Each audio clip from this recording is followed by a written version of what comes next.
The problem on the board is the problem that we ended class with last time. So I'm going to move on unless there are any questions. No questions? Okay.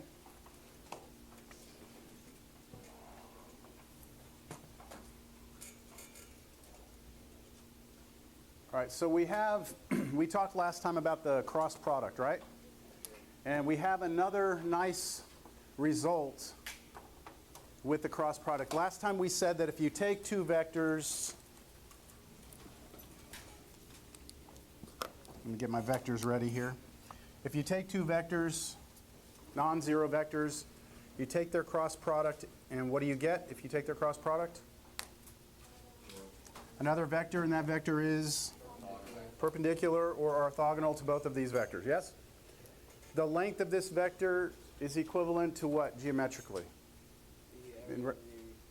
The area of the parallelogram formed by these two vectors, right? So two vectors, we can find the area of the parallelogram formed by those two vectors using the magnitude of the cross product. This formula allows us to find the volume of the parallelepiped. That's what we call a three-dimensional parallelogram. It's called a parallelepiped.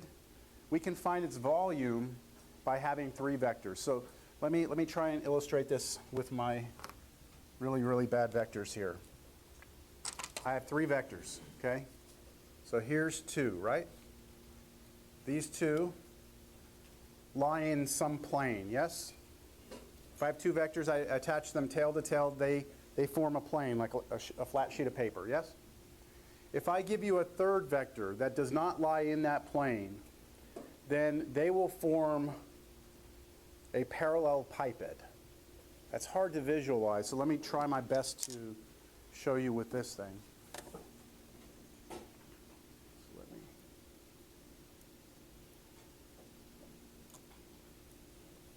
I think that's probably good.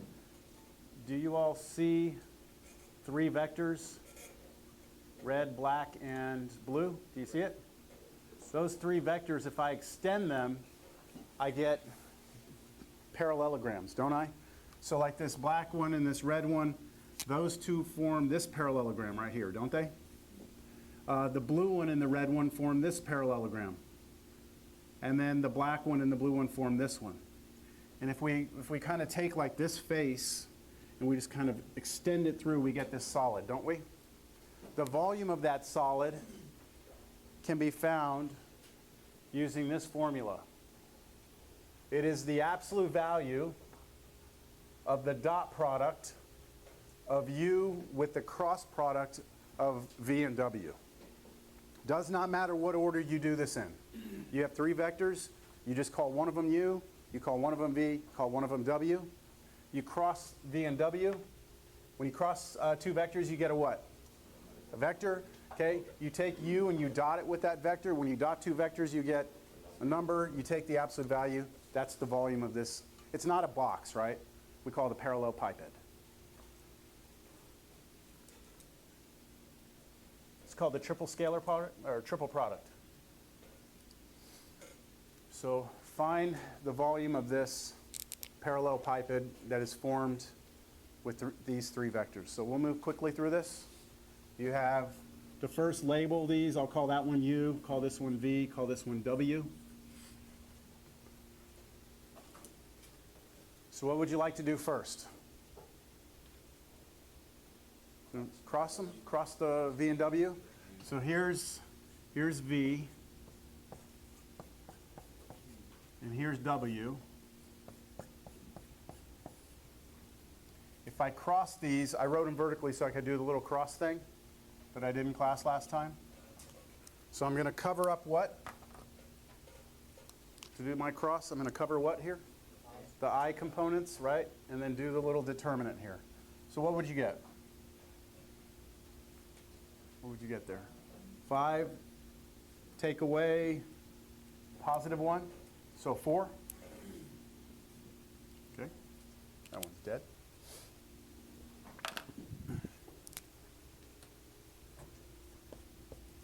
And then cover up the J components.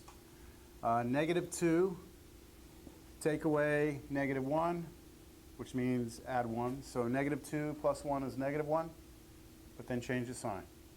So 1. And then cover this up. 2, take away 5, -3. Do you all agree with that? Yes? Okay, so remember what I'm doing here. I'm doing the volume is equal to the absolute value of U dotted with V cross W. Why am I saying absolute value and not magnitude? Because this is a number, isn't it? All this in here is a number. So I guess you could say magnitude of a number. That's okay, but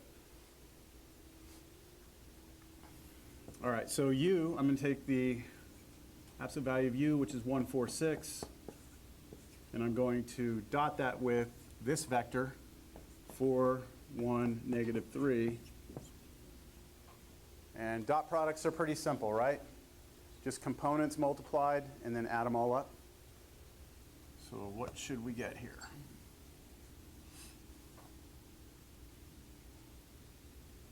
Four plus 4 minus 18, which is -10, and then the magnitude or absolute value of that is 10. So it would be 10 units, whatever we're measuring in. 10 cubic feet, 10 cubic miles, doesn't matter. Okay? This is all still pretty straightforward. There's nothing special here. Yeah,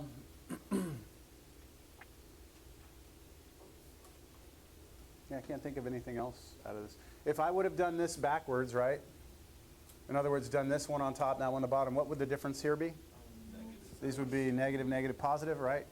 And that wouldn't have an impact over here because all it's going to do is change the signs here, and then I'm going to take an absolute value. It's not going to have any effect on it. All right, move on.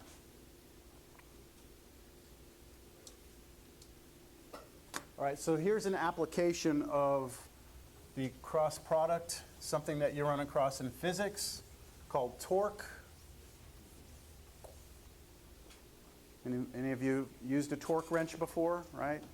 You set it and then you turn, you tighten, it clicks, and it lets you know that that's the proper torque for that bolt, right? Or you go to like some tire shop, I won't say where, and they just get the impact wrench on it and over torque everything. And then you wonder when you're taking it off why the actual, bolt snaps because you can't get no, okay, I'm sorry. Apparently I'm not over that. All right, so if we tighten a bolt by applying a force to a wrench, then we produce a turning effect. Torque is a vector which represents the tendency of the bolt to turn. Torque is defined to be a vector equals, what is this, tau? Okay, so it doesn't look like the Greek letter there, but that's tau. The vector tau equals the vector r crossed with the vector f, where r is the position vector of the rigid body, the wrench. It's the wrench, and f is the force acting on the wrench. The direction of the torque vector is determined by the right-hand rule. So remember right-hand rule, right? When you cross two vectors, right? When you cross two vectors, if I cross u vector with v vector, so if I cross this one with this one, the cross product comes out, right? Out of these. If I do it the other way and cross this one with this one, then I have to turn my hand over and it would go in that way, right? So it works the same way with torque. Further, the magnitude of the torque, okay, the magnitude, the length of that vector, would then be the length of the cross product, right? But the length of the cross product, we saw from last class through a theorem, is the length of r vector times the length of f vector times sine of the angle between them. So now I'm going to give you a graphical representation of what's happening. And it's not fitting on here because it's too big. So let me try and make this a little smaller. There we go. Okay, so on the left, what we have is a wrench which is this black one, right? That's my wrench. And I'm going to come and I'm going to apply a force to the end of that wrench, all right? So I'm going to apply a force to the end of the wrench.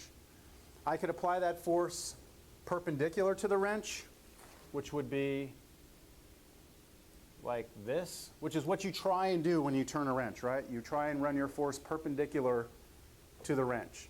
You don't ever do this, do you? Put a wrench and you're trying to tighten the bolt and you just grab the end of it and start pulling on it, right? That's not what you do.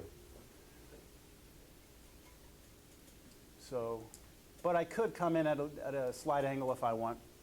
And so what over here is showing you is the torque vector. So it's three-dimensional. If I turn, oh, can I not turn this? Oh yeah, I can't do anything with that, sorry. The way that this works. So this is supposed to be like if you look down, you can see the torque going into the page, right? So it's like the torque vector is going in, yes? So as I turn this, the torque gets bigger. So what happens if I extend, I make my force vector longer? The torque's going to get greater, right? So look at that blue vector. It's going to go down. If I don't put as much force, then it's going to get smaller. What if I run 90 degrees? That's when I'm going to get the greatest torque. How do we know that for sure? How do we know I'm going to get the greatest torque if I run 90 degrees to it? Because it just makes sense, or? That's right, because if you look at the definition, the magnitude of the torque, right, is the magnitude of R, times the magnitude of F, times sine of the angle between the two vectors. The magnitude of R, if we assume the wrench is not going to change length, right, and we assume that our force that we apply is going to be constant, these two aren't going to change. The only thing that actually matters or determines the torque is going to be the angle between them. So we want this to be the biggest it can possibly be. And the biggest that sine can be is 1. And that happens when theta is pi over 2. Yeah? So you want the angle between these to be 90 degrees. You get the greatest torque. And what happens if I take the force vector and I swing it to the other side? Like this? Well, I get 0 here, right? 0 torque. Because what's my angle? What's the angle between the vectors there? 0, sine of 0, 0, so no torque. You're pulling on the end of the wrench and hopefully getting fired shortly thereafter. Okay. And then if I bring it up this way, right, then what's happening? Right-hand rule. The torque is now in the opposite direction. So now you're loosening the bolt as long as it's a right-hand thread, right? All right, that's just an application. Shows you, how we use cross products. There's the homework. That's it for that. We're going to move on to 10.5. And this is where I told you things will start getting interesting, right? I did, right? Yeah. I have all the homework done up through 10.7, so I'm trying to stay ahead here. Finished off 10.7 this morning. 10.5, equations of lines and planes. Equations of lines, hey, we've done this, haven't we? I mean, you were in college algebra and we did that. That was a good old equation of a line. We were happy about that. Not here, okay? This is not what we're looking at today. And planes, do we know what the equation of a plane is? Have you all ever seen the equation of a plane before?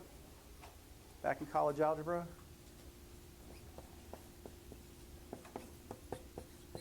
Something like that. I know in linear algebra you're talking about that, right? Those are planes. I'm saying yes. I'm looking at you, yes. Right? This is the equation of a plane. It's 3 variables, x, y, z. They're all linear, meaning they're all raised to the first power, equals a constant, like that. If you were to graph this three-dimensionally, you would get a plane. Let's just verify it, that we would. You might see me drawing three-dimensional space like that. Is that okay if I draw it like that? Okay. Let's just find some points that live on this plane. How about letting z and y be 0? What would x be? 10? So that would be a point that lives on the x-axis out here at 10, wouldn't it? Here's 5, here's 10, yeah? How about if I let x and y be 0? What would z be? 10, that's another point on the plane? up here. Okay? And then what if I let x and z be 0? What would y be? 3.333, so something like this? Close enough? We good? If you have 3 distinct points, those define a plane, don't they? So we can imagine almost like a triangle between these. And that triangle extended out in every direction would be a plane, a sheet of paper. I brought a plane with me today. There you go. It's a plane. So 3 points, you have a plane, yeah? 3 distinct points. And back in college algebra, we knew that you needed 2 points for a line. We still know that, right? 2 points, distinct, you got a line.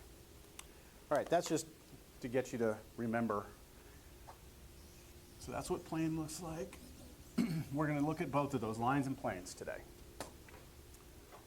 So let's take a look first at a line. So first, some preliminary concepts. If you're given 2 vectors, we're going to call this R0 or R0 and call this R1. So someone gives you 2 vectors.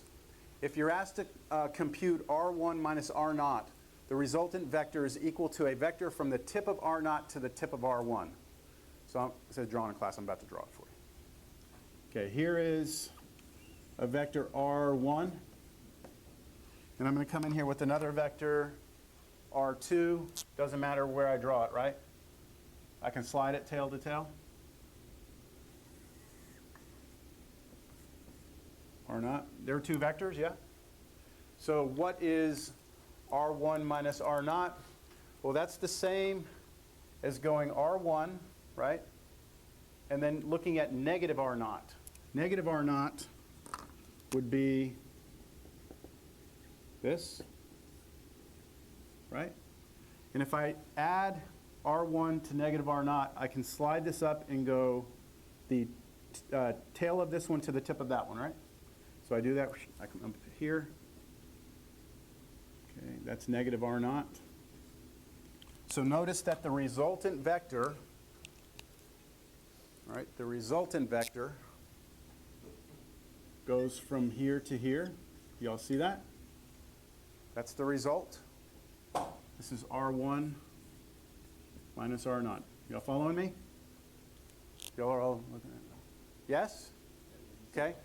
This says that if I take 2 vectors and I compute R1 minus R0, the resultant vector is equivalent to a vector from the tip of R0. Where's the tip of R0? Right there. To where? The tip of R1, which is there. So if I draw this vector, and it's not a very good, I didn't do a good drawing, do you agree that these 2 red ones are the same? Yes? That's what I'm trying to get at. If you subtract 2 vectors, okay, if you take R1, you subtract R0, the answer is just a vector that goes from the tip of R0 to the tip of R1. That's what you get. We're good? Okay. We need that to move on.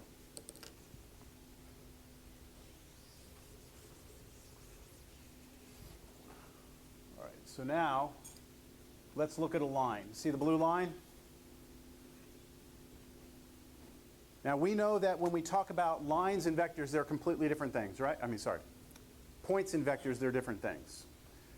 But let's just take a look at different points on here. Every single point that lives on this line has a vector that goes from the origin to it, right?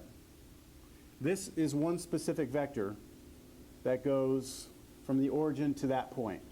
So that point on this line corresponds to this vector, yes? Let me draw some more vectors.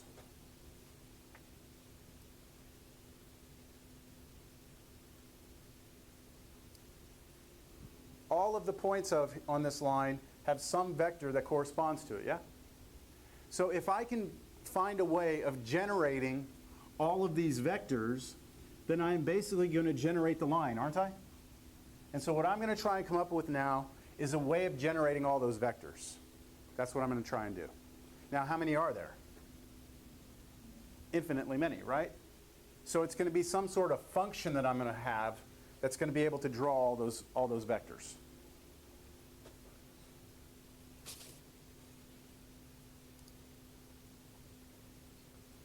So that's what I say here. The vector equation of a line is an equation which generates all the vectors from the origin to every point on the line. There's infinitely many.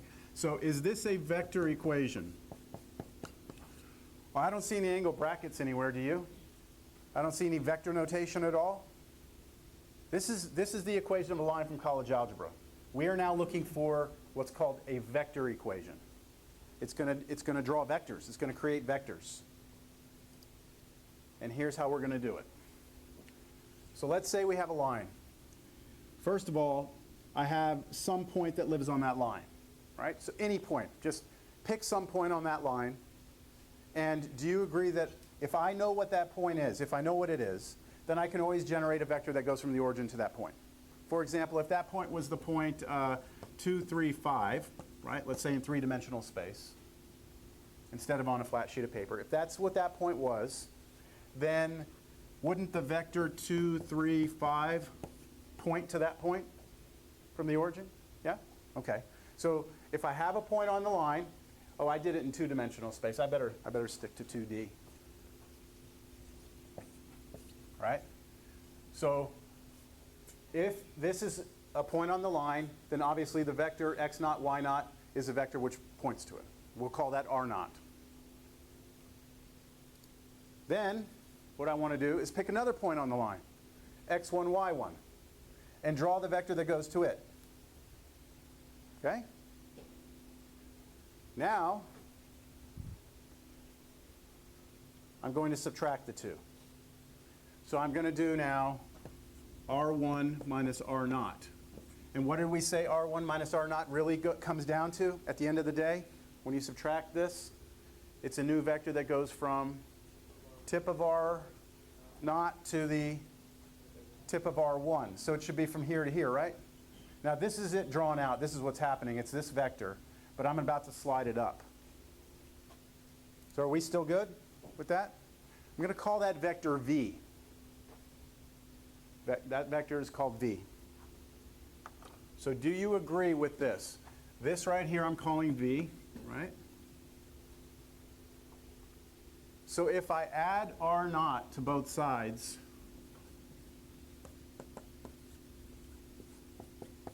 I get that. Right? If I add this vector to both sides, I would get this. So the vector v1, do you see in the picture that this vector, I said v1, I meant to say r1. The vector r1 is what you get when you take r naught and add v. So you go tip to tail, yeah? All right.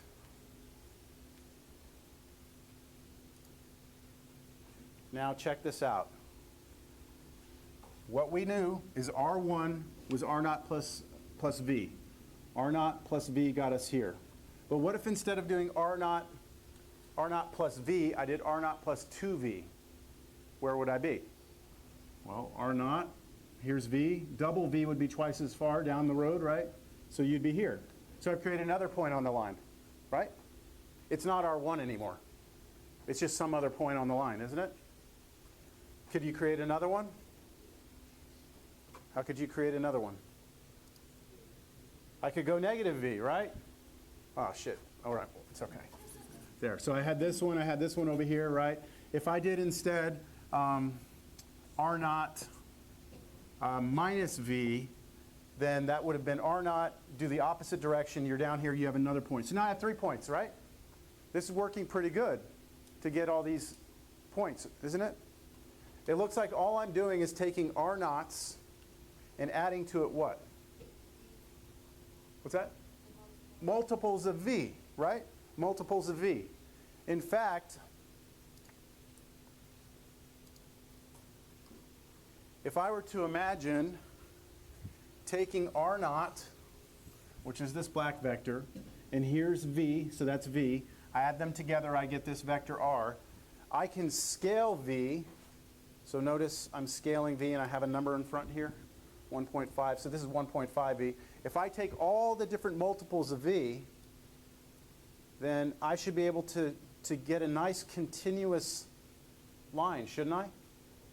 All the different values in front of v, including 0. Because what would happen if I took r naught and I added to it, that's not, 0v. I would just be right there at R0, right? And this is where we get this equation right here. What's happening is we have a vector that's being spit out, right? This vector keeps getting spit out. If I plug in a certain number in front of v, it's going to spit out a different vector. It depends on the number. So right here what we have is R0 is that initial vector, that black vector. I'm going to add to it multiples of v. When I do that, it's going to spit out a new vector, isn't it? That's a new vector. That new vector depends on what? The number I put in front, right? This is my scalar. It depends on what I scale v by. So in other words, the output is a function of t. It's a function of that scaling. And I could have called t a lot of things. We just like to use t for vector functions. And that is the vector equation of a line. It will look like this. Well, it's right there, so I'm not going to rewrite it. And this is a summary of all of what I just said.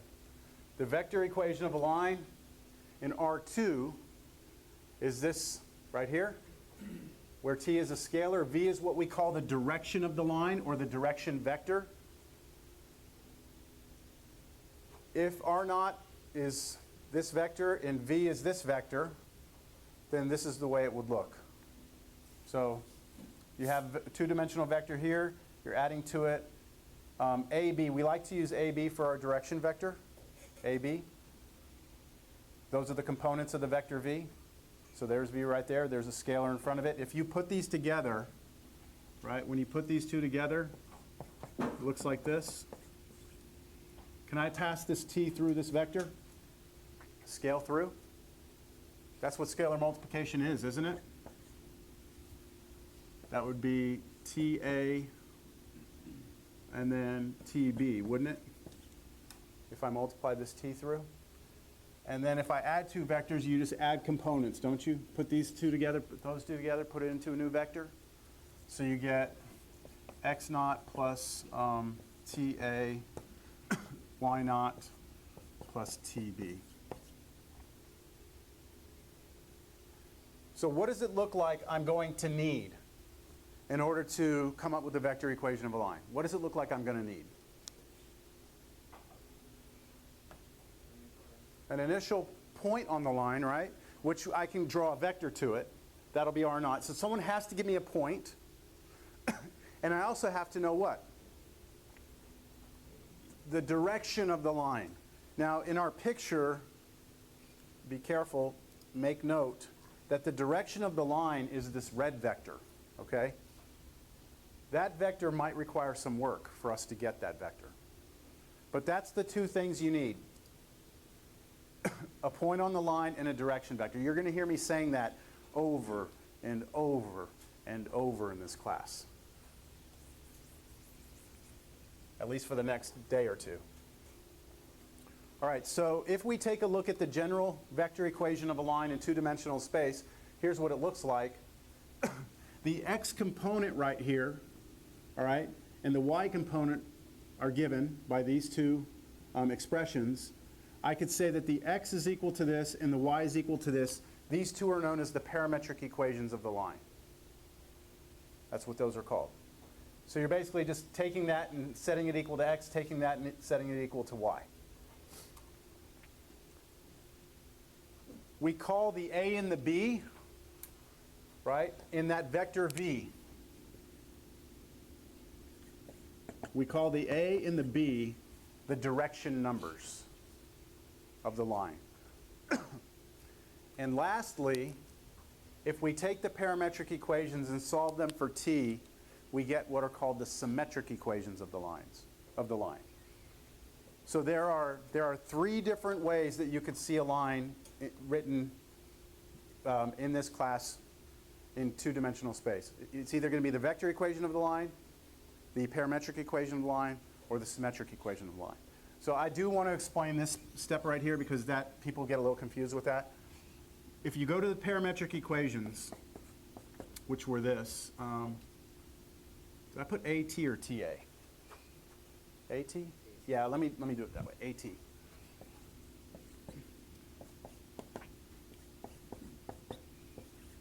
Then both of these equations have t in them, right? Solve this one for t. So let's do that right here. Solve it for t. So how about I move the x naught to the other side? Right? Move the x naught to the other side, and then divide through by a. If I divide through by a, I get an equation for t, right? T is equal to this. If I do the same thing for this one, I'm going to get y minus y naught over b equals t. So same thing. Move the y naught over, divide by b, you would get this. Since this equals t and this equals t, they're equal to each other, aren't they? And that's where the symmetric equation comes from. Any questions on all this? Of course, we have to do examples to start to get comfortable, but any questions on the development of this so far?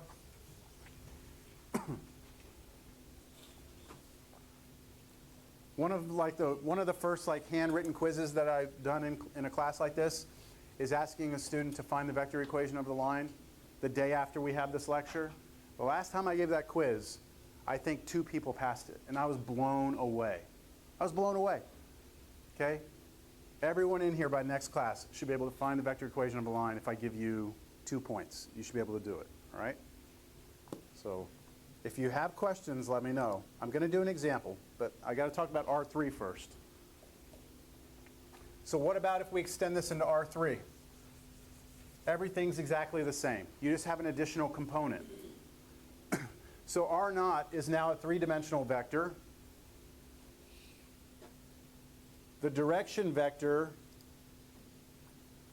is also 3-dimensional. So instead of using the vector AB, we're going to add a third component on there, ABC. And then if you rewrite this, R naught plus TV, then distribute through the t and then collect together, you get these 3 component expressions. And then if I let this one be x, this one be y, and this one be z, that would give me my parametric equations. If you solve each of these for t and set them equal to each other, you have the symmetric equations. Do you see it's the same thing? Okay. So you get parametric equations, and there are your symmetric equations. Notice something. In your symmetric equations, when you look at them, right, notice that the denominators, right, are a, b, c. Aren't the denominators, aren't those numbers the direction vector, the components of the direction vector? So sometimes, like if I were looking at this right now and someone said, hey, here's a symmetric equation of the line, I would know the direction it points, wouldn't I? Because I would know what these numbers are just by looking. All right, I think there's an example now. No, there's not.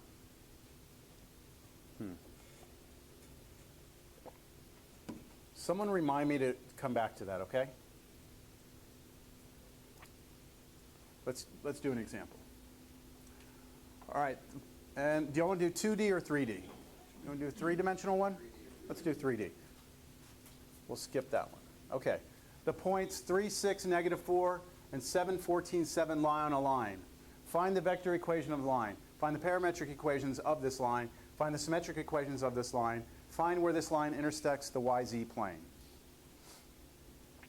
So let's try and get some appreciation for what we're about to do, all right? We have 2 points sitting in 3-dimensional space. You're going to give me a function that's going to draw that line. And then you're actually going to tell me where that line hits the YZ plane. Does that seem like that's quite a bit, I mean, not quite a bit, but does that seem kind of cool that you could do that? Someone just gives you 2 points in space, and I'm able to see where it hits a plane over there? Seem kind of interesting? To me, that seems like that might be hard to do, but it's actually not going to be that hard. All right, so what are the things that we need? So we need what? For the vector equation of a line, you need what? A point, R naught. Well, R naught's going to be a vector, but it's going to come from a point, right? So R naught, this comes from any point on the line. And what else do you need? A direction vector. You need V, a direction. Once you have that, you just plug it in the formula and you're done. So what about R naught?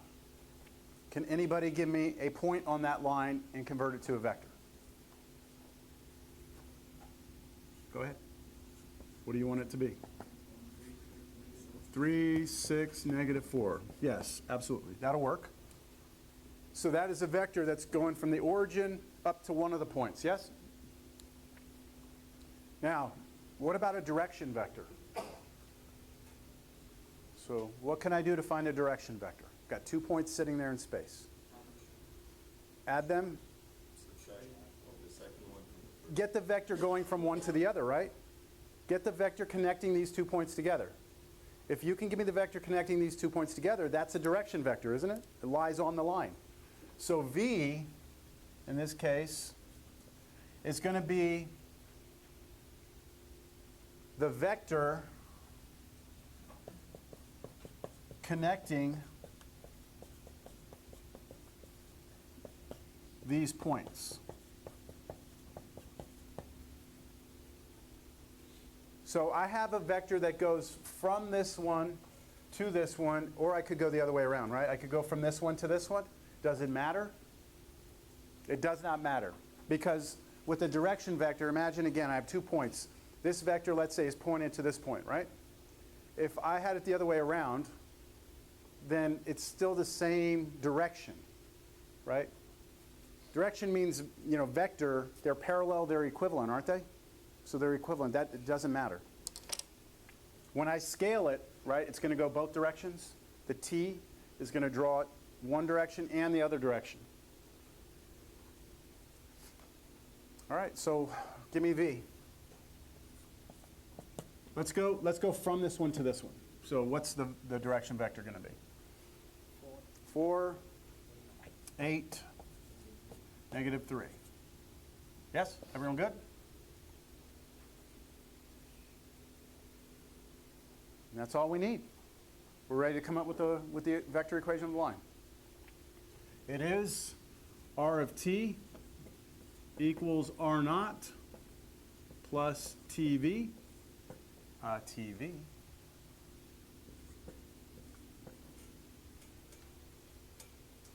When I was taking the class where I learned this, the book that we learned out of used, instead of R naught, for some reason they didn't use R naught, they used U instead of R naught. And my professor called it the couch potato formula, because it was R of t equals U plus TV. So like U plus TV is couch potato. I remembered it, but I never forgot the formula. But unfortunately, our book uses R naught, so I'm sticking with their notation. Okay, so R naught is the vector 3, 6, -4. And we're adding to that t times v, and v is 4, 8, -3. Right? That's what we've got. So let's go ahead and keep going here. This is equal to, pass the t through here, right?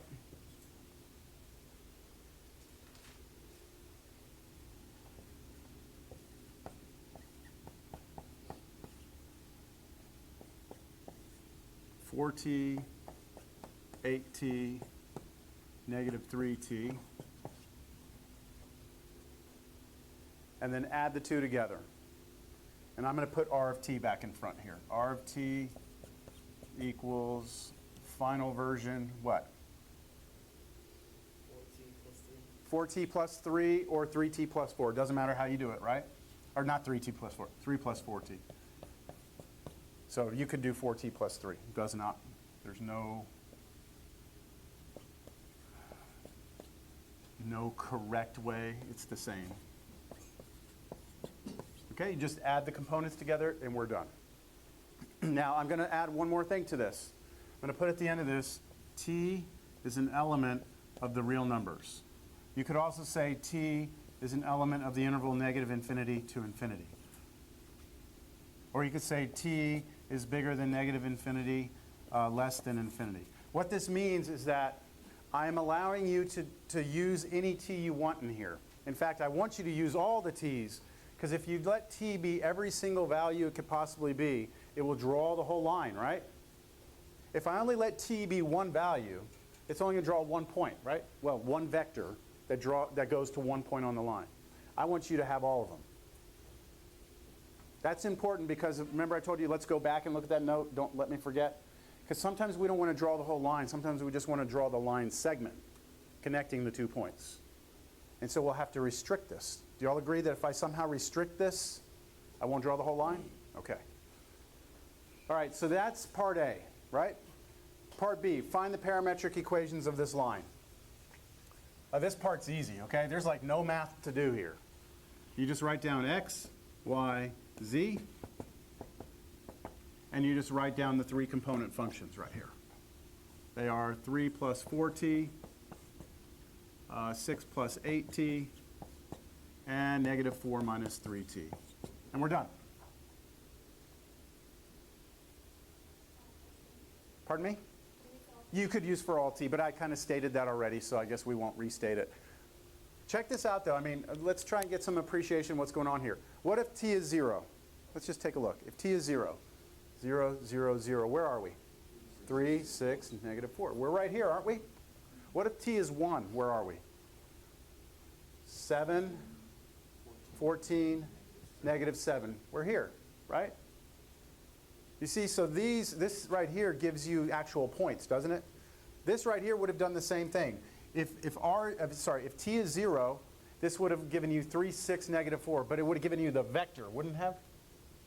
Which points to a point, 3, 6, negative 4. If t is 1, then it would have pointed to this one, right? All right, so now the symmetric equations. You get to solve these for t. So solve each of these for t, set them all equal to each other, and you're done. So how about we solve the first one for t? What would you do here? 3 over, right, negative 3, divide by 4. So we're going to get x minus 3 over 4. Okay, and then what about this one? Bring negative 6, so y minus 6 over 8.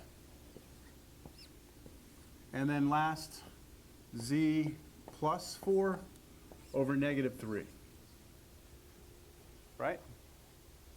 And since that would be solving each of them for t, so that means we can set them all equal to each other. And I will point out again, 4, 8, negative 3, 4, 8, negative 3. And if you go back to the vector equation, the coefficients on t are the direction vector, right? That's the direction of the line.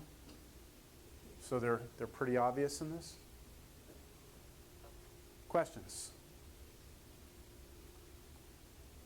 We've done A, B, C. Where does this line intersect the YZ plane? When x is 0? Okay, so when you're on the YZ plane,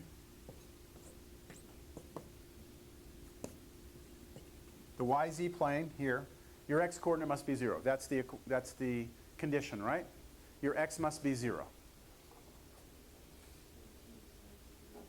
Pardon me? Okay, so all you're doing is you're going to come back. You can look at the parametric equations, right? You can say, hey, look, I need this to be 0, don't I?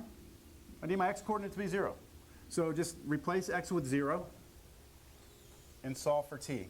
So to hit YZ plane, x must be 0, right? So I take that equation, 0 must equal 3 plus 4t. Solve that, we get negative 3/4 equals t. Agreed? That does not tell me where I hit it, right? That just tells me almost like a clock when I hit it, yeah? So to figure out where it hits, you now have to go back into this and replace all of your t's with negative 3/4. Now I like to do it this way. I like to go back to the vector equation because I like working with the vector equation more than this. So the vector equation was 3 plus 4 times t, but t is negative 3/4. And then 6 plus 8 times negative 3/4. And then negative 4, oh crap, what was it? Minus 3t, which is negative 3/4. Okay, so that's me going into the vector equation, replacing all my t's with negative 3/4. Do I have any questions on where I got t from? All right, so go ahead, and this first one should be 0 or else we screwed up, right? This is 0. And then here, what is that, 2 right here? No. 0. Okay, and then this one, well, I think this is going to be a fraction, isn't it? This is a negative 4, going to add 9/4. 7/4. Negative 7/4.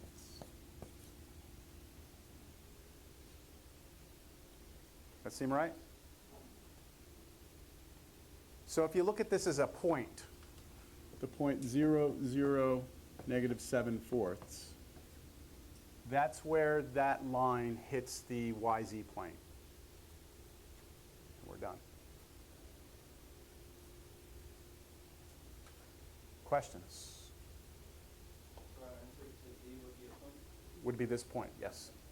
Yeah, you would not, this would not suffice as being the answer, all right? You could do the vector. I'd be okay with that. But just understand that when you usually we're asking for a point when you're asking for where something intersects. Yeah. All right, let's move on. Let's go back to that note. Now the book has a really good way of making this more complicated than it has to be, okay? They give you some formulas for this. I don't like these formulas, I never have. To me, it's much more straightforward if you look at it this way. So I'm going to draw you a picture. And let me just bring this up.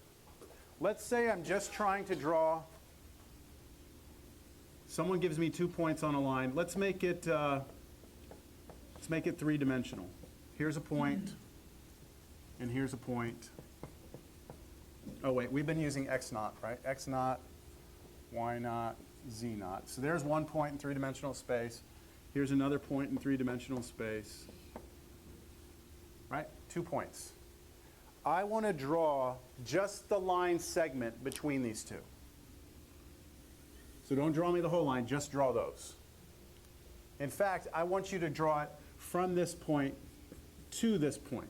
So I want you to go like almost like there's a direction, like I'm going like from that point on the left to the point on the right. Okay? Here's how I'm going to do it. First thing I'm going to do is I'm going to start at the origin, which is 0, 0, 0. I'm going to draw a vector that goes to here. I'm going to call that R naught. That look familiar? We did that a minute ago. And then the red vector, guess what I'm going to call that one? The vector that goes from here all the way over here. V, okay? Then the vector equation of this line is exactly what we just had. Right? But to just draw this segment, how should I restrict t? What should I restrict t between? So let me help you see this. Or does someone want to?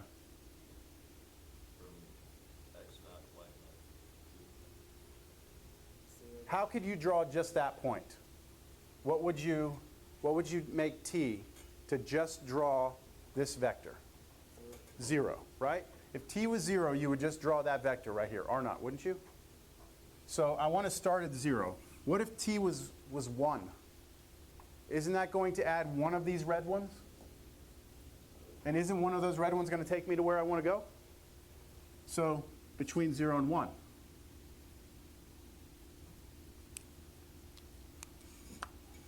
What would happen if t was a half? Where would I be? Well, I would go out R naught, right? R naught right here. Plus I would add half of v, which would take me halfway, which would be here. Agreed? So if I take 0, I'm at the left end point, right, of that line segment. If I take 1, I'm at the far right of this. If I take half, I'm halfway. If I take a quarter, I'm a quarter away. 3/4, I'm here. So every number between 0 and 1 is going to help me draw everything in here, yes? That's the idea. Does that make sense? The key to this is the setup of it. If you're going to go from one point to another point, R0 has to be your first point, and V must be the vector from here to here. So we'll do an example. I don't think I have one in my notes. So let's just do a quick one.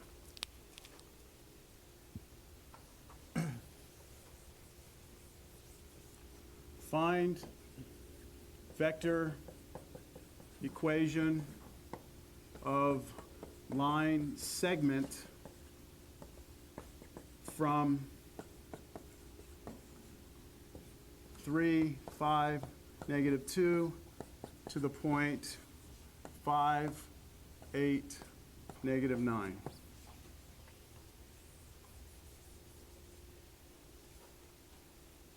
So I'm going to go, I want you to draw this segment that connects these 2 points with the vector function.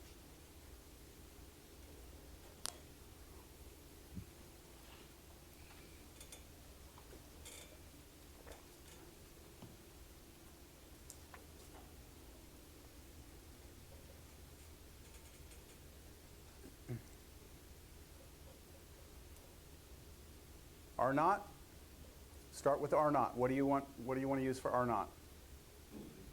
3, 5, 2. 3, 5, -2. If you're going to follow the way that I've suggested, do you have a choice? No, you do not. R0 has to be this. R0 has to be the starting point. So it's the vector 3, 5, -2. Then you need a direction vector. Your direction vector, do you have a choice? No, not if you're going to follow this method. It must be the vector that goes from here to here. So you're going to take these and subtract those. So that would be what vector? 2, 3, -7. And so now you have the two things you need, R0 and V. And you've got to write R0 plus TV, which is, now go ahead and put those together. Let's see, is this too much?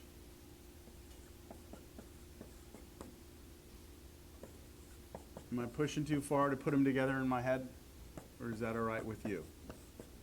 It's okay?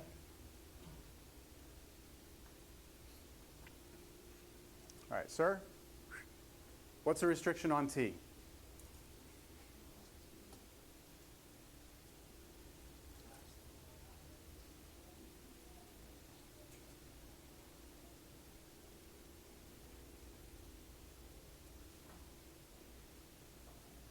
Just say, I don't know. It's okay to say, I don't know. Okay. Okay. You seemed kind of zoned out, so I wanted to kind of pull you back in here. All right? Okay. What's the restriction on T, everyone? 0 to 1, right? And it's always going to be that way. Guaranteed if you set it up the proper way. All right? T is 0 to 1. Now, how could we quickly check this? Let T be 0? Where should we be if T is 0? Here, right? Is it? Kill these off. 3, 5, -2. Is that where we are? Okay, let T be 1. Oh, yes. Is it always 0 to 1? Where? Yes. Yes. It's always 0 to 1, as long as you set this up the way that I suggested. If you've got 2 points you're trying to connect, right?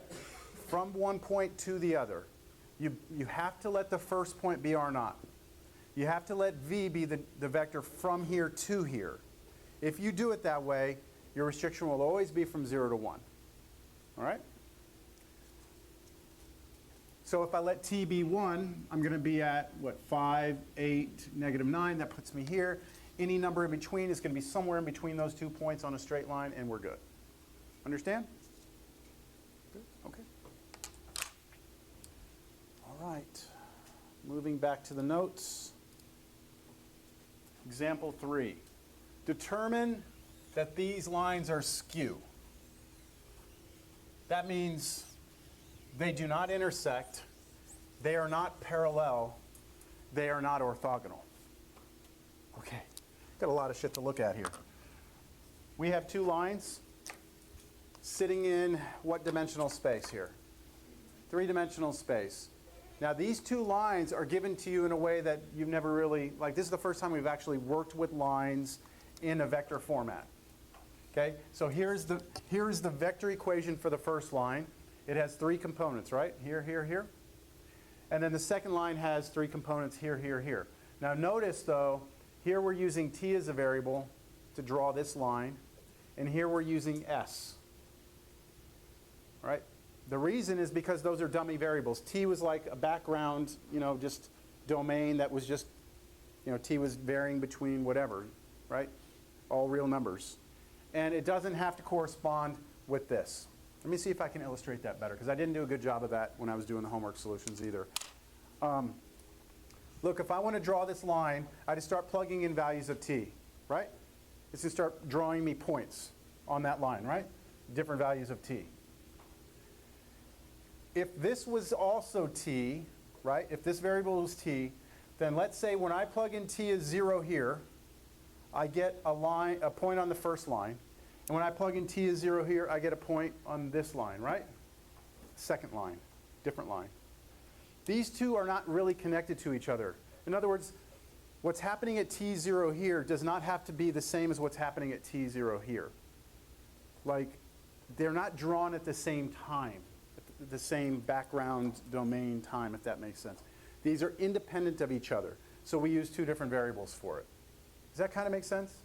If we make them both t, then we're saying there's some connection between these two lines. Like they're drawn at the same time. Like that point's drawn, this point's drawn, then that one, then this one, then that one, that one. It's not like that. They're just there. They just exist. So we're trying to keep the points separated from each other. All right, so we got line 1, here it is. We've got line 2, it's sitting out there. We need to show us a couple of things. That these lines are skew. That means that they can't hit each other. Okay? They can't be parallel, and they cannot be orthogonal. If they're orthogonal, parallel, or hit each other, then it's not skew. But I'm trying to show you it's skew, so that they're skew. So how do you suggest we go about this? Okay, so what are you going to look at first then? Who said that? Okay. You want the direction vector of each of the lines? Right, this one has its own direction, right? This one has its own direction? And you want to look at both of those? I agree. Because if they're parallel, they should point in the same direction. Or their direction vector should be scalar multiples if they're parallel. If they're orthogonal, then their direction should be what? Perpendicular, which means that the dot product should be 0. Yes? And then intersecting, we'll get to that in a second. All right, so let's take it. Tell me what the direction vector is for this line. And we like to call the direction vector v, didn't we? I'm going to call it v1 because that's for the first line. What is the direction vector of that line? You know what I really want to do, and I've been doing this in my other classes, is I've been asking all my students to fill out these little forms. I did it with my Cal 2 students, and everyone has like their names on these, and you have it on your desk, and I can call on you and learn your names. I might start doing that next time, because I want to be able to like turn around and say, Hector, what's the direction vector of line 1, Hector? You know, and call people out and keep you kind of on your toes a little bit. So yeah, thank you for volunteering. Do you know what the direction vector is for line 1, Hector? Okay. Good. So where are you getting that from, Hector? From line 1, the component that's next to the t. Okay, so you're looking at the coefficient of the t, Yeah. right? So 1, 3, negative 1. Very good. You're off the hook. Everyone got that? That's the direction in which the line 1 points. How about V2? Hector already gave away the secret. So what's the direction vector for V2? 2, 1, 4. Right? This time it's the coefficients of s, because s is the variable. Now let's check. Are these parallel? So V1 parallel to V2? Question? Well, are they scalar multiples? No, they're not scalar multiples. The only way you could turn this 1 into a 2 is if you double it. But if you double 3, you don't get 1. So this is not going to work. So no. That obvious? How else could you check? That careful. Oh, that wasn't you? The Cross product. So you got to go back and look. Last class, what were we? 10-4. Let's see if I can find it here. It was one of those theorems. Here we go. Two non-zero vectors u and v are parallel if and only if the cross product is 0. But cross products suck, don't they? I mean, computing cross products by hand. So I think it's easier to just look and see that they're not scalar multiples. But you could use that. Is not the 0 vector, right? Okay, so they're not parallel. What about perpendicular? V1, perpendicular. So hold on, hold your horses for a second, because I'm going to call on somebody now. So there's some people I don't know. Let's see. We'll start in the back there. Kieran? Who's that gentleman next to you? Have you met him before? No? What's your name? Jaime. How are we going to check to see if two vectors are perpendicular?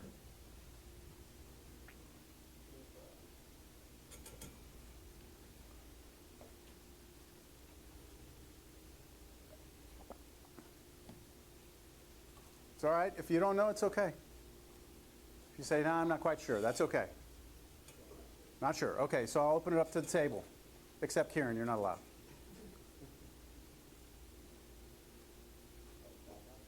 If the dot product is what? 0, they're perpendicular, right? Okay, so let me take dot product. I'm going to take V1 dot V2. What is that? So let's see. Multiply 2 plus 3, then what? Minus 4. This is not 0. What does that mean? Are they perpendicular? No. All right. I'm trying to show their skew, so they better not be parallel. They better not be orthogonal. So far, so good. The last thing I have to show is that they don't hit each other. Just got to make sure that they don't intersect. So what would it mean for them to intersect? Let's see. We'll move over to this table. If these two lines intersected, anyone at that table, and then, sir, what was your name? In the backpack? You, sir.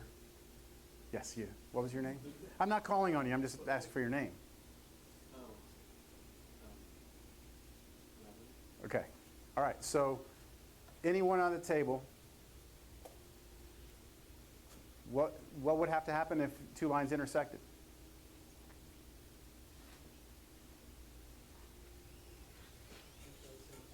They would have to have at least one point in common, right? 1 point in common. Right? They would have to have 1 point in common.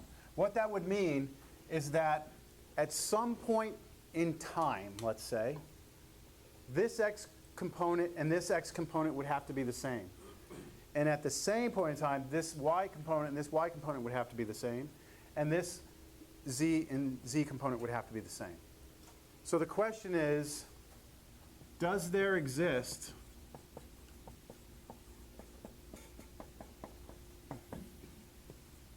a t and an s such that the following is true? 1 plus t equals 2s. Negative 2 plus 3t equals 3 plus s. And 4 minus t equals negative 3 plus 4s. See, are you going to be able to find a t and an s that make this true at the same time this is true, at the same time this is true? Do you agree then that x, y, and z components would match? Yeah? What does this look like to you? System of linear equations. You actually have 3 equations and 2 unknown variables, yes? So there's various ways to solve this. What I'm going to do is move all my variables to one side and leave constants on the other side. So let's take a look at that first one. I guess I'll leave the t on the left. I'll bring the 2s over. I'll take the 1 to the other side. On this one, I'm going to leave the 3t on the left. Bring the s over. Y'all double check me here. Take the negative 2 to the other side. That look right? And the last one, negative t. And then bring the s over minus 4s. And then negative 7. Y'all double check me there. That look right? Okay. Here's my system of equations. Now, what we'd usually use at this point is some version of Gaussian elimination to do this by hand, or yep, that's basically elimination. You're taking one equation and then doing something with the other one, right? There's various ways to do this. You can do it matrices, but it's basically all going to get to the same place, right? So why don't I do this? Why don't I work with 2 of these equations at one time? Why don't I work with, I think the first and the third are the easiest to work with, because if I just look at the first and third, then I can just add straight down, can't I? Add these 2 equations together, and my t variable is eliminated right away, which is why I chose the first and third.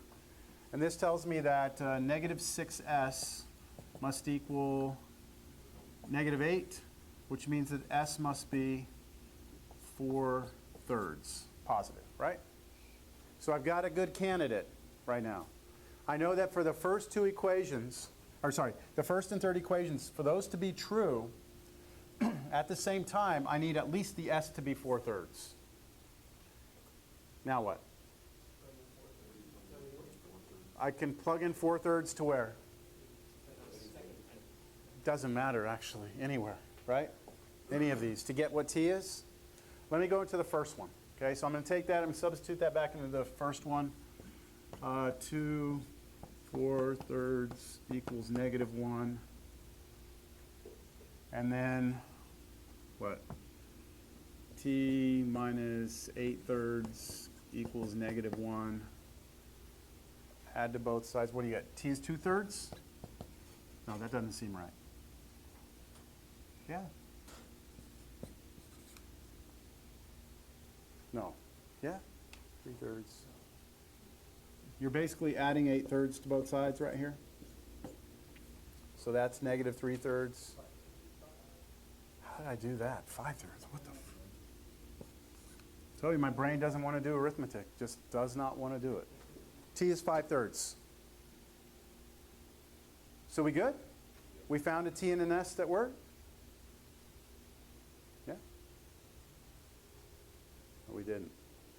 We found a t and an s that made the first 2 true. Right?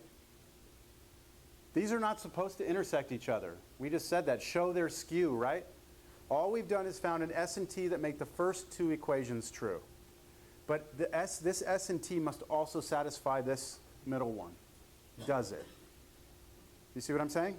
Everything we've been doing, we totally haven't even worked with that one. But we have this additional condition that must be true. So let's check this equation. Check this. Check it. Check.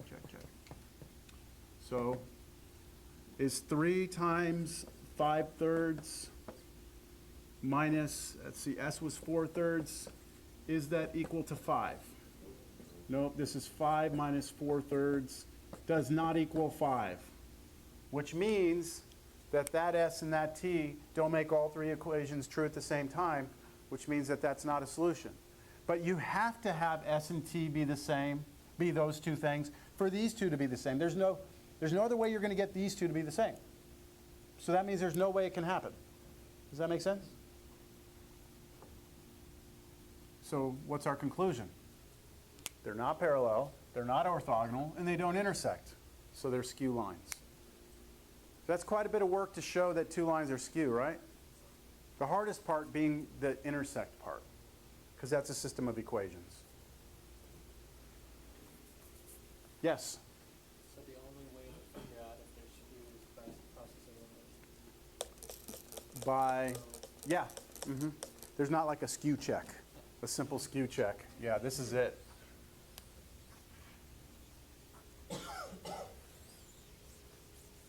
I suppose you could draw them. That'd be kind of hard to do in three-dimensional drawing, but we have a way. That's the thing. We do have a way. Oh, shit, we haven't even talked about planes yet. All right, planes.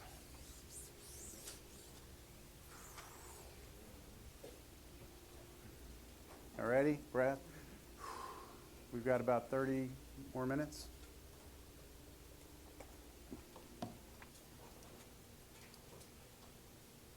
The equation of a plane in three-dimensional space.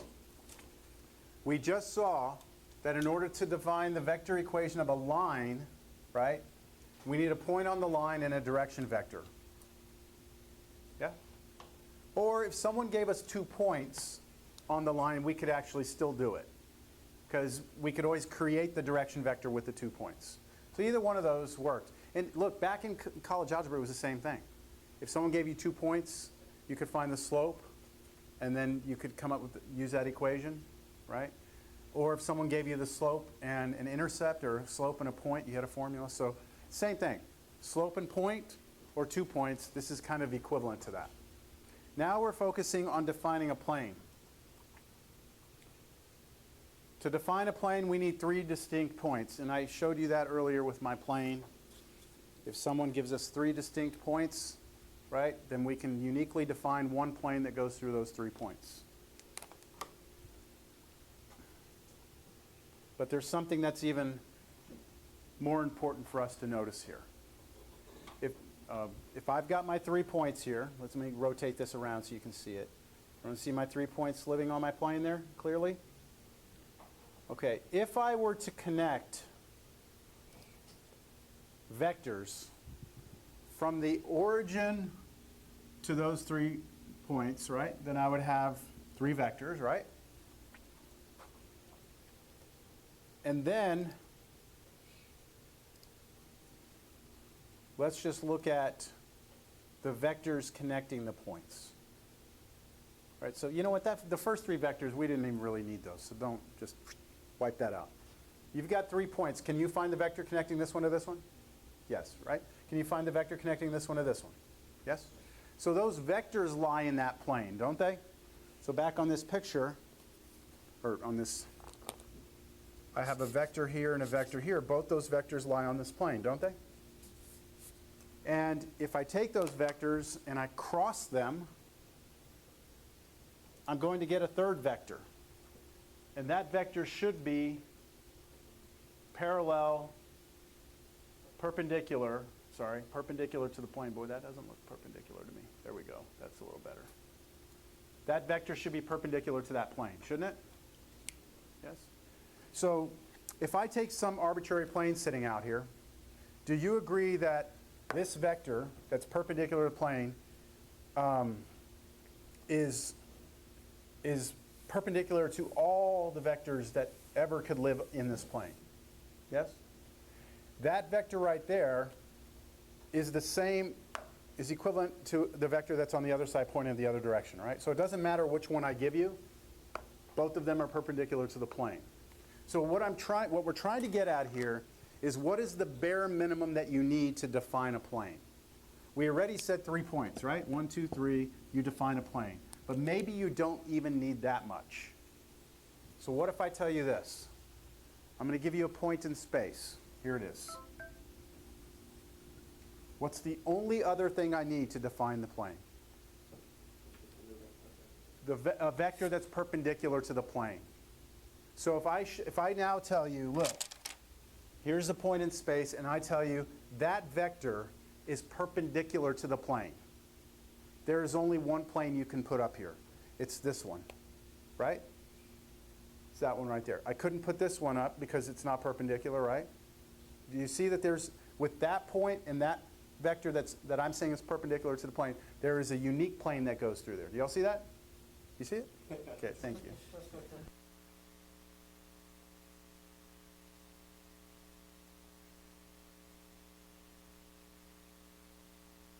Plane that could possibly go through there.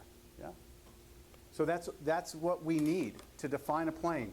That's all you need to define a plane, is a point on the plane, and any what we call normal vector.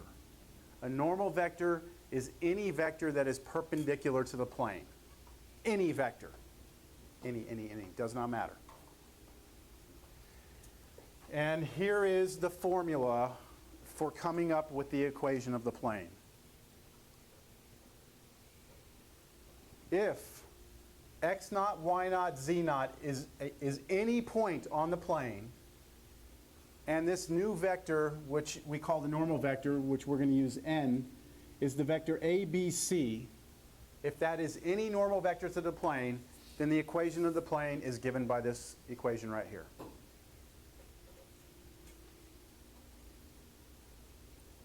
What I do ask you to notice is that this is not a vector equation. Right? What we were just talking about with lines, right? We now have a new way of defining lines in 2 or 3-dimensional space, and it uses this very nice formula right here. But it is a vector equation. It's a vector formula. It involves vectors. With planes, what we're doing right now, our formula is not at the end of it all. It's an equation of a plane, and it doesn't have any vectors in it. Let's see any vector notation here? No? Angle brackets? No? Now, the A, the B, and the C, those numbers do come from a vector. It comes from the normal vector. The x naught, y naught, z naught is just a point on the plane. Understand? Now, we actually do have a way of drawing planes, though, with vectors. There is a vector equation of a plane. There is one. Would you like to see it? We won't see it till later, but would you like to see it? I'll show it to you. It looks like this. Check this out.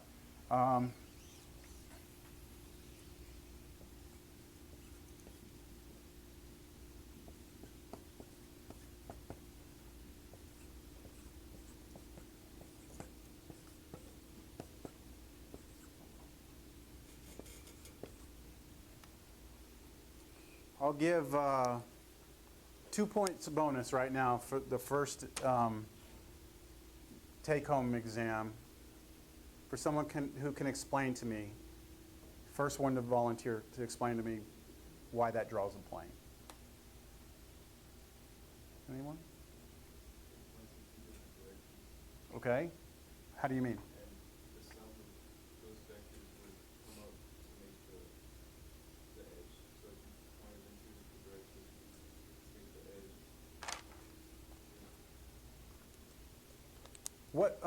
What does that draw? A line, right? And it has that point in it, right? Okay.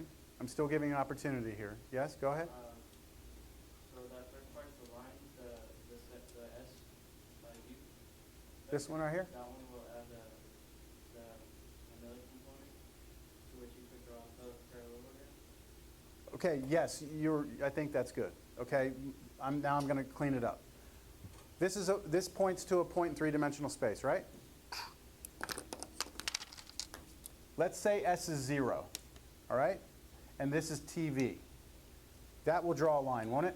So that's gone. That draws a line. Now, I want to let T be 0 and let S be anything. What's that going to draw? Another line through that point also. Now, let S and T be anything they want. So what would happen if I let maybe this be 1 and this be 1? I would go out on this line and out on this line and add them together, and I'd be somewhere out here, wouldn't I? But I would live within this flat space. And so I get basically all linear combinations of these two vectors, which would span the space. Yes, okay, you're shaking your head, that's a good thing. That's what's happening. Yeah, it's the span, right? The span of that would be a plane. So that's the way it would. But we're not going to do that yet. This is when we get into what are called parametric surfaces, and this is later when we're doing flux, and you've heard that before, flux and things like that. Okay, that's way later. That's going to be pretty challenging, actually. It's one of the hardest things in the class is coming up with parametric surfaces. But all right.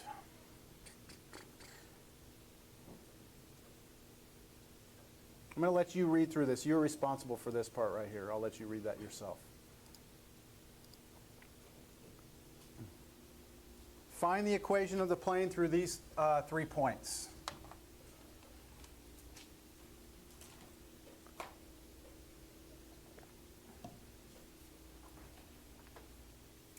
Remind me about that, okay? So I want to call on a different table now to see if someone can just tell me how we're going to do this. Because a lot of this is, when you look at these problems, it's you seeing, like knowing what you have to do. All right? So anyone want to volunteer from this table here to tell me what you're going to do, what your process is going to be? First, start off by picking a point. Okay. On the plane. Okay. Which could be any one of those. Okay. You're going to pick one of these. Then what? Find a normal vector to that point, or make that into a vector from 0 to that point, and then find a normal vector to that vector. That's really close, but it's off and dangerously off, which is why it's good that we're talking about this. So the suggestion was to turn this into a vector, and then I guess use another one and turn that into a vector, and then cross them to make a normal? No, just make a normal to the first one. How would you make a normal vector to single vector? Okay, so let's go back to a drawing, okay? Anyone else at that table? You have 3 points. You're on the right, so pick 1 point. Make a vector from one point to another. Okay, so create a vector that goes from this point to this point, okay? Now what? With that point, You had it. Here, I've got it right here, look. Make another vector? Okay, so make another vector that goes from here to here. Cross those, and it'll give you a normal, won't it? That vector coming out will be perpendicular to the plane. That's correct. And then you use the formula. The formula requires that you have 2 things, a point on the plane and a normal vector. The point's already given, the normal vector you're going to create. Yes? So I need, in this point, or in this problem, I need 2 things. I need a point on the plane. Do I have that? Yeah, I have 3 of them, okay? I can pick any one of them I want. And I need a normal vector. That's what you need to define a plane. That's it. Do you have a normal vector? Not right now, right? You have to work for it a little bit. So let's create these vectors. Let's go from 1 to 14. Let's go to -2, -5, -1. And then here's 12, -3, 1. So those are just points. Now the vectors. So how about this vector? We'll call it V1. And this one right here, V2. So what's V1? V1 is -3, -7, -15.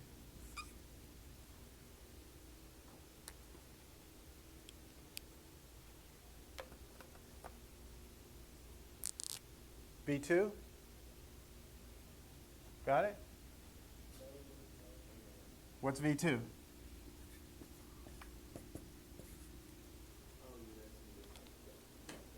No, I'm asking if you can tell me what V2 is.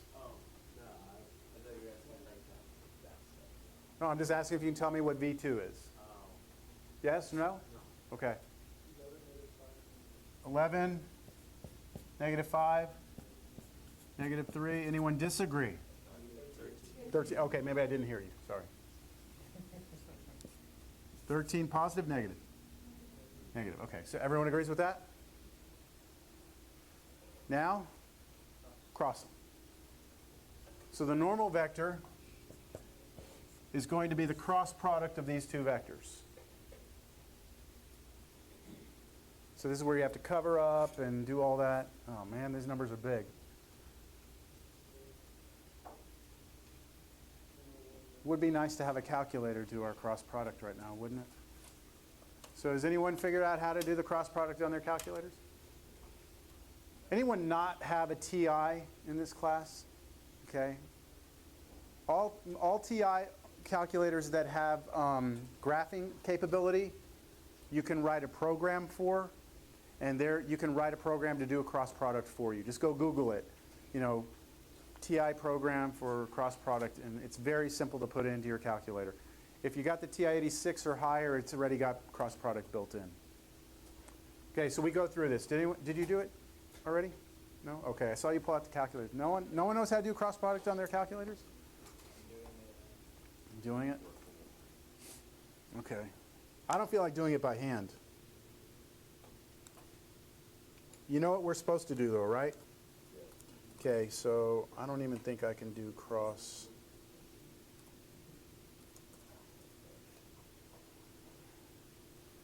You work on it by hand while I try and cheat.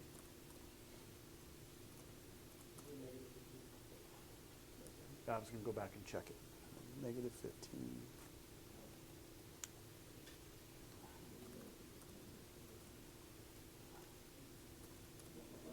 I don't even think this is going to work. No, it did. Anybody get 16 for the first part? Yes? 16, negative 204, 92. That's it. That's your cross product. That is a vector that is sticking out of your plane and is orthogonal to the plane. And so the equation of the plane, we're ready to go with it. The equation is going to be A times x minus x naught plus B times y minus y naught plus C times z minus z naught equals 0. And those numbers are going to suck. What point are we going to use? We said we could use any of them, right? You want to use this one for our point? Okay. So the point I'm going to use is the point 1, 2, 14.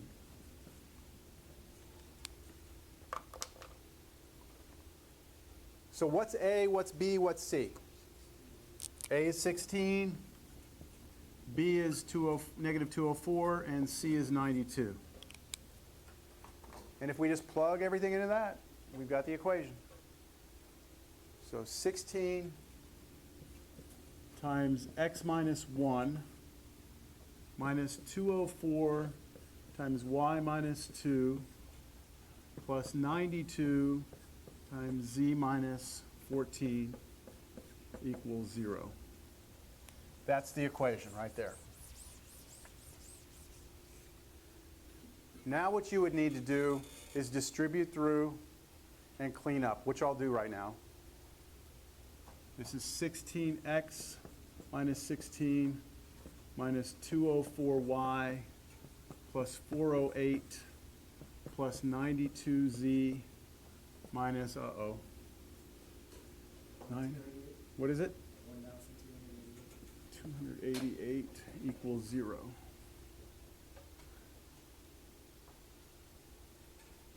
And what we'll do is we'll get all our letters on one side and all of our constants on the other side, and we will have the equation of the plane. 16x minus 204y plus 92z equals... You'll notice I strike my z's, right? So you don't confuse them with 2's.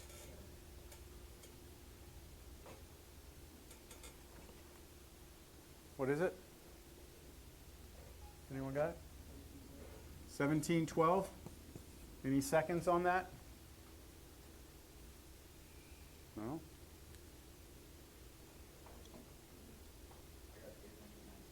$896? Yeah. Let's look. 896? Okay, yeah, I think that negative 408, or that 408. Okay, so say again, what is this? 896? Okay, good. That should be it. How could we just, like, not check it, but feel better about it? Just make sure one of our points lives on that plane? Like, make sure 1, 2, 14 lives in here? So if you plug in 1 here, 2 here, and 14 here, you better get 896. If that checks out, then you should feel pretty good about it. But the other two should also live on this plane. Okay, does everyone know how to come up with the equation of a plane if someone gives you 3 points? Yeah? Okay, you got a point, put it away, who cares? There's your point. Then you create 2 vectors, you cross them, that's your normal, done.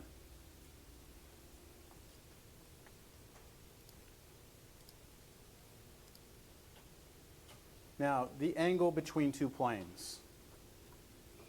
If I have 2 planes sitting out here in 3-dimensional space, I should probably erase all that, huh?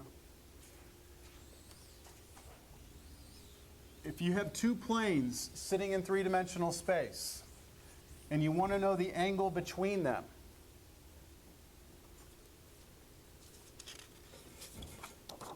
so here's a plane, here's another plane, right? Let's assume they intersect each other somewhere, and I want to know the angle between them. That means I'm talking about the smallest angle. I'm talking about this angle right here. Do y'all see what I'm talking about? Right in here. Right? I want to know what that angle is. Then how can we figure that out? What do you think? So I'm trying to get like a cross view of this. Does that kind of look like a cross view to you? Like we're trying to figure out what this angle is between these 2 planes? Well, check this out. Let me show you their normal vectors. There are their normal vectors sticking out. See their normal vectors? Now, normal vectors are just vectors, aren't they? They're just vectors. So I can move them around, can't I?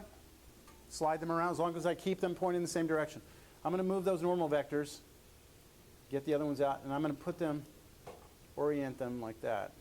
Anybody see a similarity here? The angle between the normal vectors is the same as the angle between the planes.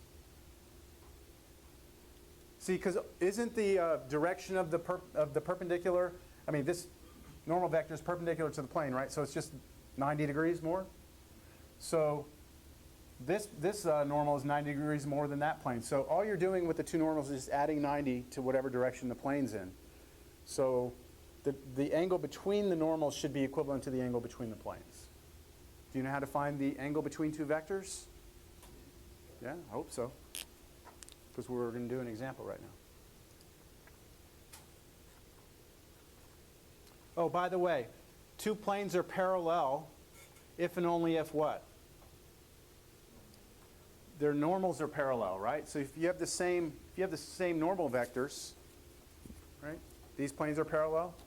The normal vectors, they don't have to be exactly the same, right? But they have to be scalar multiples.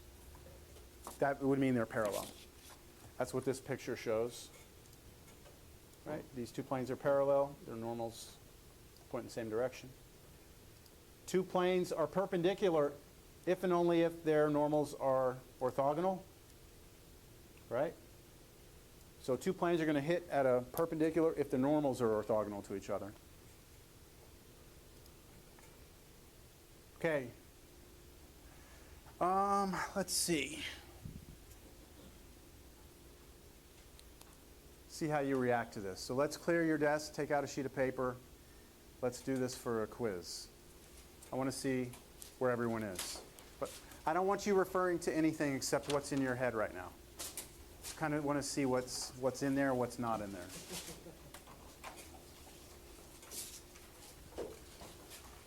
I'll give you one thing, okay? This is a big gimme, but I'll give it to you.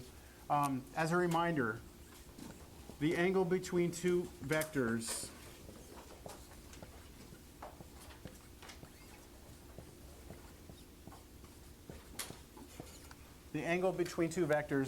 is given by this formula. You can use that. And you can use your calculator. So find the angle between these 2 planes.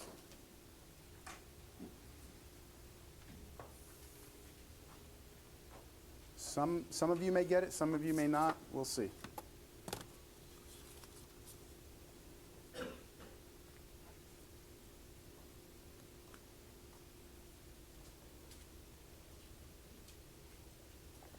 Make sure you put your name on the sheet of paper. Can't refer to that. Just your head.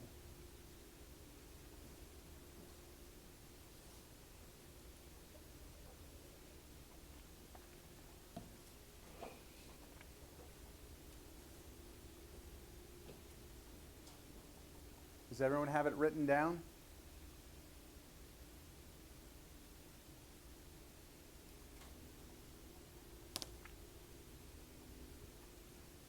Give you another 10 seconds to write that down.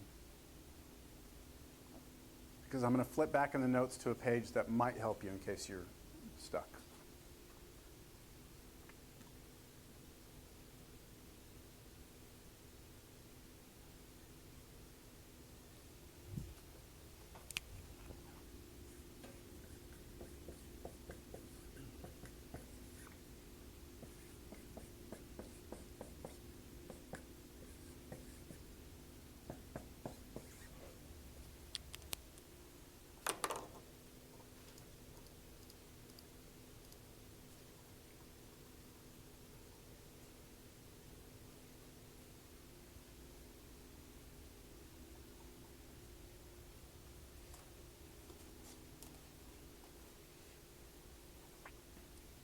This might help you.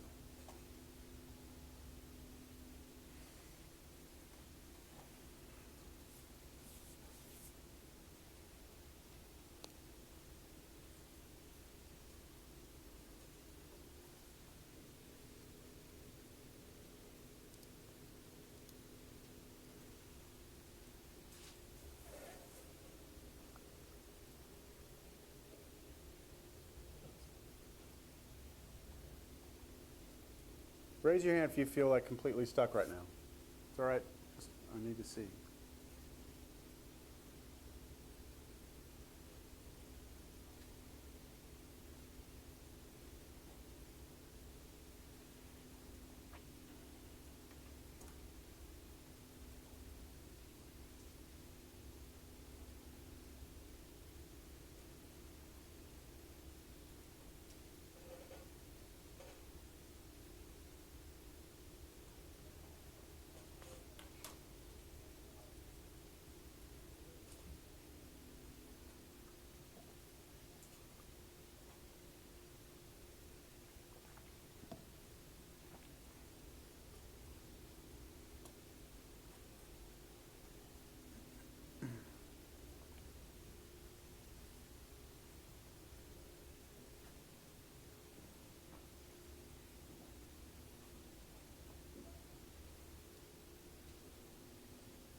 No, I have time. Okay.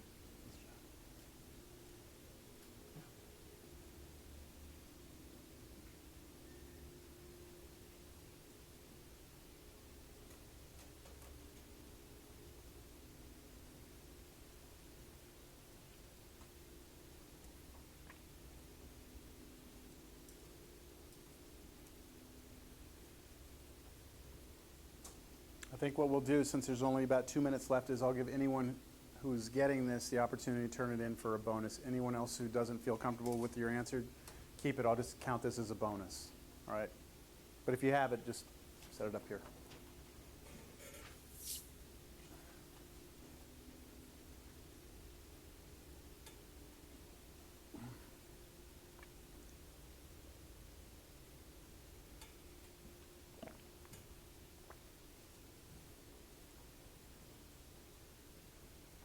Say one more minute. I'm going to show you that. That's why I'm going to stop in 1 minute.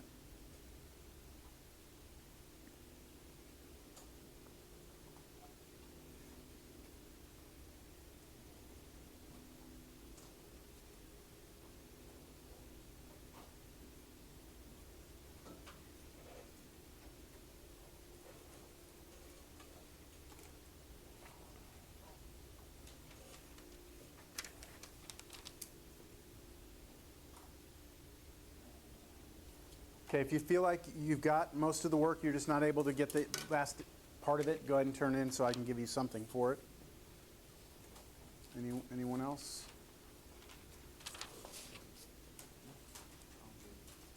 Anyone else?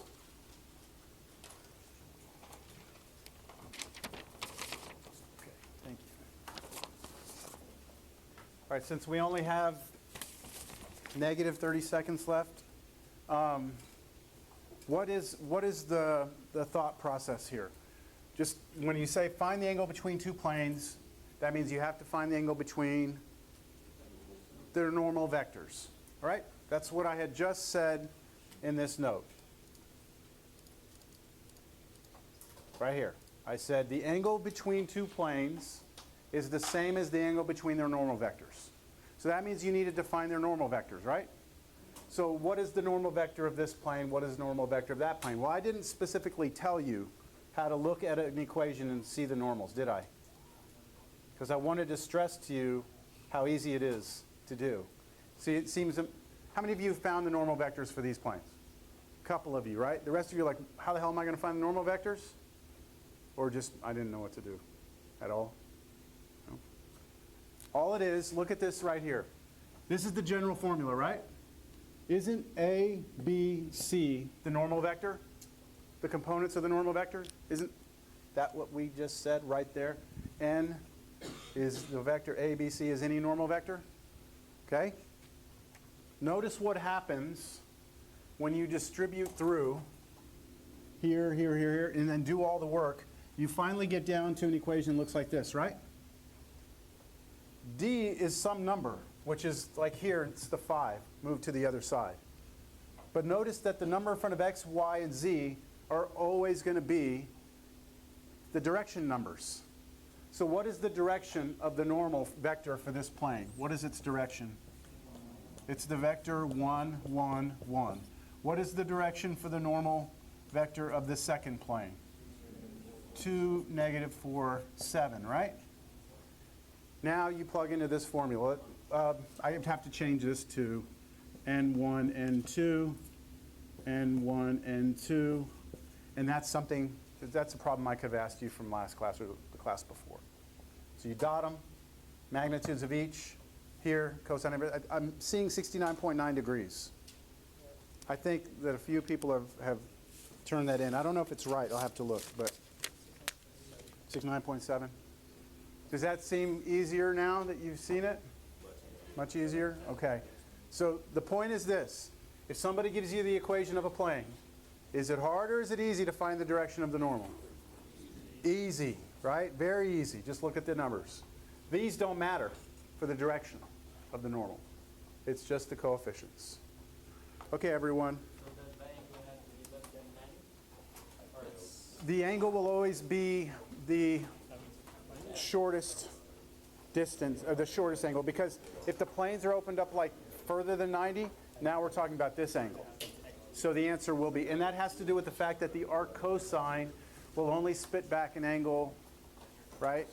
Well, 0 to 180, but you won't ever get, I don't think you'll ever get 180. Yes, because the smallest angle between two planes will always be acute, right? Like this. Like if that's the angle, this short one, right? If I go bigger, then now we're talking about this one. Yeah. I thought that like this, because when you showed me that, I felt confused. You felt confused? Well, because I already knew that